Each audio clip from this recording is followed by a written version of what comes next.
ಕಳೆದ 25 ವರ್ಷದಲ್ಲಿ ನಾವು ನೋಡಿದ್ದು 3 ಹೆಸರು. ಗೌಡ ಅಂದಾಗ ನಮಗೆ ನೆನಪಾಗೋದು ಎಚ್.ಡಿ. ದೇವೇಗೌಡರು. ಅಯ್ಯ ಅಂದಾಗ ನೆನಪಾಗೋದು ಸಿದ್ದರಾಮಯ್ಯನವರು. ಅಪ್ಪ ಅಂದಾಗ ನೆನಪಾಗೋರು ನಮ್ಮ ಯಡಿಯೂರಪ್ಪ. ಇವ್ರು ಯಾರು ಏಕಾಏಕಿ ರಾತ್ರೋರಾತ್ರಿ ನಾಯಕರಾಗಲಿಲ್ಲ. ಯಾರು ನಾಯಕ?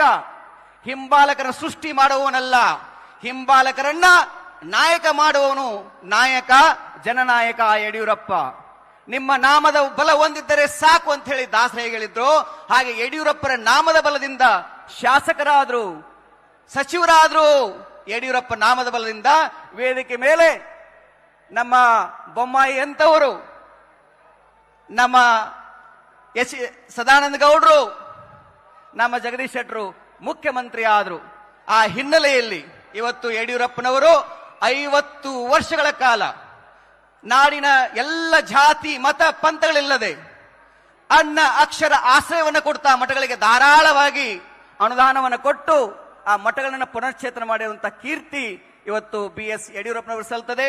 ಆ ಹಿನ್ನೆಲೆಯಲ್ಲಿ ಆ ಬಿ.ಎಸ್. ಯಡಿಯೂರಪ್ಪನವರಿಗೆ ಬಸವಾದಿ ಶಿವಶರಣರು, ಯಡಿಯೂರ ಸಿದ್ದಲಿಂಗೇಶ್ವರು, ನಾಡಿನ ಸಮಸ್ತ ಮಠ ಪೀಠಗಳ ಪೀಠಾಧ್ಯಕ್ಷರ ಆಶೀರ್ವಾದ ಸದಾಕಾಲ ಇರಲಿ.